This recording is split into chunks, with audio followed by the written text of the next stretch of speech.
Perfect news को हमारी शुभकामनाएं। आप जनता तक इसी तरह अच्छी बातें और उनके फ़ायदे की बातें पहुंचाते रहें, बहुत सारी सूचनाएं देते रहें। आप सबका धन्यवाद।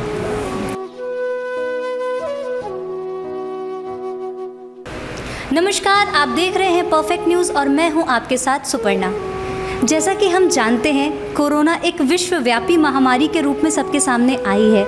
इससे लड़ने का हम निरंतर प्रयास कर रहे हैं और इसी क्रम में बढ़ते हुए कुछ योद्धा, जैसे कि हमारे डॉक्टर्स, हमारे पुलिस कर्मी जो भी हैं, ये एक योद्धा के रूप में, एक अभिभावक के रूप में हमारे समक्ष आ रहे हैं। इसी क्रम में बढ़ते हुए आज हम पहुंच गए हैं एक ऐसे व्यक्तित्व के पास जो स्वयं अभी कोरोना से खुद ग्रसित होकर नेगेटिव होने के बाद सिर्फ एक दिन के बाद ही हमारे सामने अपना कार्यभार संभाल चुके हैं और एक जागरूक और एक जिम्मेदार व्यक्ति के रूप में हमारे सामने अपना परिचय दे रहे हैं। आइए बात करते हैं हम सीएमओ सर से। सबसे पहले सर, आपका बहुत बहुत स्वागत है हमारे कार्यक्रम में।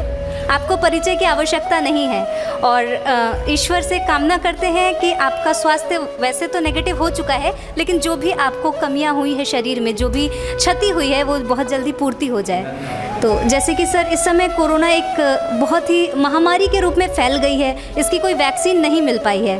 तो सर, इसके बारे में मैं पूछना चाहूँगी, जैसे हम देख रहे हैं जो प्रक्रिया है, इसमें शहरी क्षेत्रों में सर ज़्यादा संक्रमण दिख रहा है, ग्रामीण क्षेत्रों में कम दिख रहा है। तो इसके बारे में सर आप क्या कहना चाहेंगे? आपने सही कहा कि कोरोना की बीमारी न केवल प्रदेश में, देश में, बल्कि वैश्विक महामारी के रूप में आई है और संभवतः आपने अपनी ज़िंदगी में ऐसी कोई महामारी नहीं देखी थी, ना जनता ने ऐसा इसकी त्रासदी झेली थी।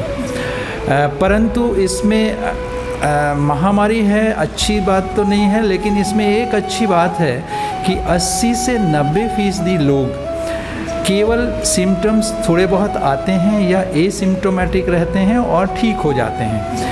परंतु इसकी इन्फेक्टिविटी बहुत है। जैसे जुकाम खांसी भी होता है तो कोई डॉक्टर इलाज करने से मना नहीं करता या कोई डरता नहीं घर का मेंबर। इसमें डर इस बात का है कि अगर हमें हो गया है तो मेरे परिवार के लोग सबसे पहले या हमारे दोस्त यार या हमारे टच में आने वाले फटाफट वो इन्फेक्ट हो जाते हैं। तो इन्फेक्टिविटी ज़्यादा है और इसकी विभीषिका जो है वो कम है।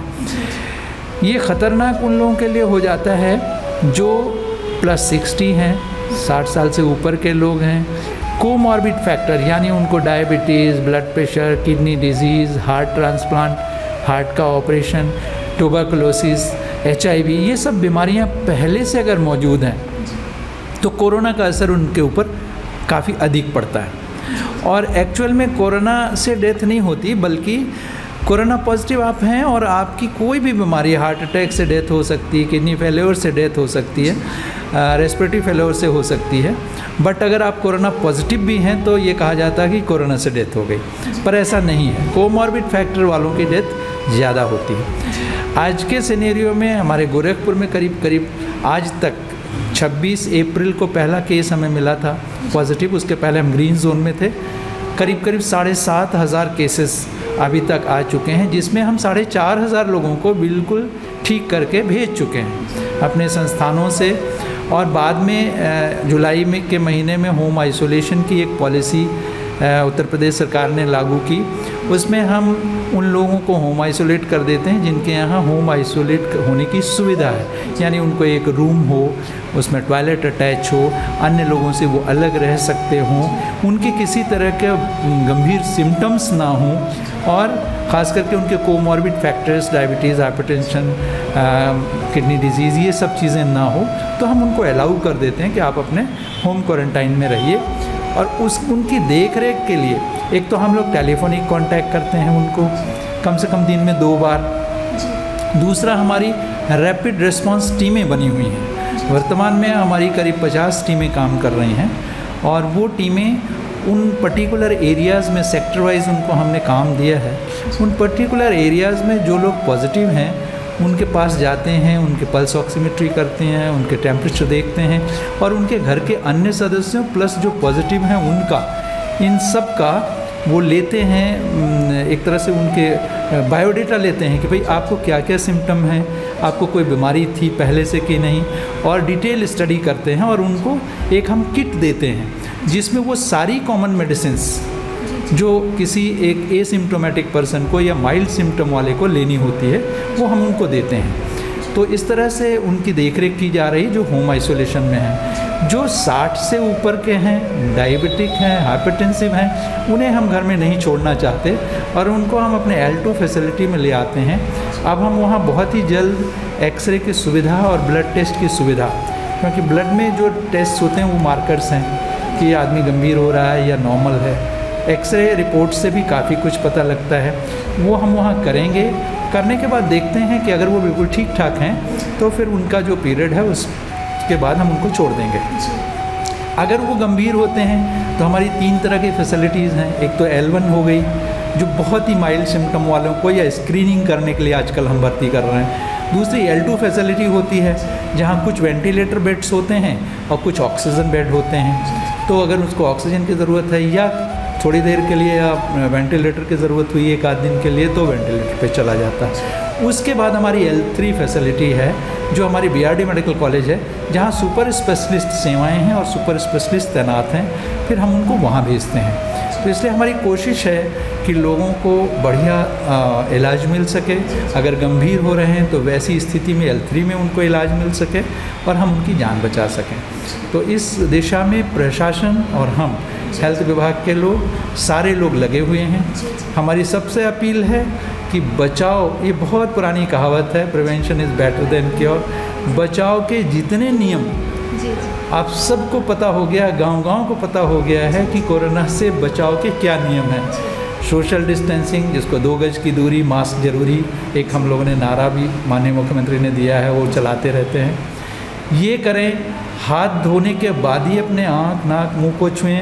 मास्क को बार बार ऊपर नीचे ठीक करने की कोशिश ना करें। अगर हाथ आपका गंदा है, जा रहा है, तो संभावित है कि आपने जिस सरफेस पे हाथ रखा है, अगर वहाँ वायरस है तो वो आपको इन्फेक्ट कर सकता है। और भीड़ भड़का इलाकों से, जो ऐसी जगह है जहाँ अनावश्यक भीड़ लग रही है, उन जगहों से बचें।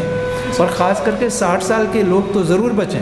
अस्पताल में भी अगर किसी घर वाले को दिखाने आना है तो 60 साल से ऊपर वाले मत आएँ, बल्कि अन्य लोग ही आएँ। तो अगर आप थोड़ा सा सचेत हैं, वो हैं, तो आपको बीमारी नहीं लगेगी और घबराने की बिल्कुल बात नहीं है। बचाव रखें। 80% लोग वैसे ही ठीक हो जाते हैं और शासन प्रशासन इसमें लगा हुआ है। जी, एक और मैं चाहूँगी कि आप हमारे चैनल के माध्यम से ये हमारी जनता को बताएं कि यदि कोई आम व्यक्ति है जिसको ऐसा लगता है कि उसको कोरोना के सिम्टम्स है, जैसे गले में खराश या खांसी आ रही है या छींक आ रही है, बुखार बार बार आ रहा है, तो ऐसे में सबसे पहले वो क्या करें? अगर किसी को, देखिए, कोरोना के पहले तो 3 सिम्टम्स बताए जाते थे, जो कि बुखार आना, ड्राई कॉफ और सांस फूलना। लेकिन अभी नए नए सिम्टम्स भी होते हैं। अब कोरोना में आपके स्वाद चला जाता है, सूंघने की शक्ति चली जाती है, गले में सोर थ्रोट, खराश बहुत होने लगता है, खांसी आती है, किसी किसी को डायरिया भी देखा गया है। तो अगर ऐसी शिकायतें, खास करके बुखार, खांसी और सांस फूलने की कोई शिकायत आती है या जुकाम की शिकायत आती है, तो सबसे पहले तो उसे अपना चेक करा लेना चाहिए। चेक कराने के लिए गोरखपुर में हम लोगों ने बहुत सारे प्लेसेस पे सुविधा दे रखी है। हमारी 20 PSCs पे रूटीन में रोज़ चेकिंग होती है। वहाँ जाकर हमारे मेडिकल ऑफिसर से राय लेकर वो जांच करा सकते हैं। हमारे अर्बन क्षेत्र में 22 जगहों पे रोज़ टेस्ट होता है और एक हमने फैसिलिटी और डेवलप कर ली है चरगवा में, जहाँ पे राउंड दी क्लॉक, यानी सुबह 8 बजे से अगले दिन सुबह 8 बजे तक, यानी दिन रात वहाँ टेस्टिंग फैसिलिटी है। क्योंकि अगर मान लीजिए आपको कुछ प्रॉब्लम नहीं है लेकिन रात में आपकी सांस तेज़ फूलने लगी, तो आप चाहेंगे जानना कि हम कोविड वाले तो नहीं हैं, कोविड पॉजिटिव तो नहीं हैं, तो हम उस फैसिलिटी को भी वहाँ चालू कर दिए हैं। वहाँ पे भी जांच हो जाएगी। हो सकता है आप एज़मा के पेशेंट हों, अस्थमा के पहले से पेशेंट हों, ऐसे ही सांस फूल रही हो, लेकिन अगर आप प्राइवेट में जाएंगे या किसी डॉक्टर के पास जाएंगे तो वो हिचकेगा आपको देखने में। इसलिए हमने उससे चालू किया है कि अगर वो नेगेटिव आता है तो कोई भी आदमी उसका इलाज करने लगेगा।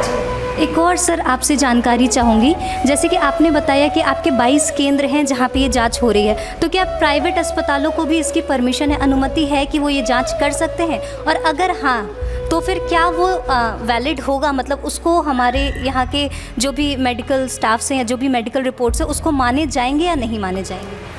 5 लेबोरेटरीज़ ऐसी हैं और कलेक्शन सेंटर्स ऐसे हैं जिनको ICMR ने परमिशन दे रखी है और उनकी रिपोर्ट 100% मान्य है और उनके सारे मानक चेक करके ही उनको परमिशन दी गई है, जिसमें SLR है, आपका लैब में लाल पैथोलॉजी है, तिलक पैथोलॉजी है, लाइफ केयर पैथोलॉजी है।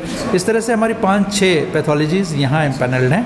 कुछ तो यहीं जांच करती हैं, लेकिन लाल पैथोलॉजी और SRL ये सैंपल कलेक्ट करके दिल्ली भेजते हैं, लेकिन रिपोर्ट इनकी भी 24 घंटे में आ जाती है। इनके लिए कुछ नियम हैं, वो फॉलो करना होगा इनको, और यहाँ पर शुल्क लगता है, वो आप लोगों को शुल्क देना पड़ेगा, लेकिन हमारे जो सेंटर्स हैं वो निःशुल्क हैं। वहाँ की रिपोर्ट एग्जैक्टली 100% मानी जाएगी, सही है, और वो लिया जाएगा। अभी हम लोगों ने अपने कुछ नर्सिंग होम्स को, करीब 50-60 नर्सिंग होम्स को एंटीजन किट दिया है कि आप अपने एंटीजन किट से फ्री, यानी आपके यहाँ कोई मरीज़ सांस फूलता है, आप इलाज नहीं करना चाहते इस भय से कि हो सकता है कोविड हो, तो मैंने उन्हें एंटीजन किट दिया है कि आप इमीडिएट एंटीजन किट से देख लें, हो सकता है वो कोविड पॉजिटिव ना हो, नहीं पॉजिटिव है, ये डिलीवरी का केस है, किसी अन्य चीज़ का केस है, आप उसको ट्रीट करिए।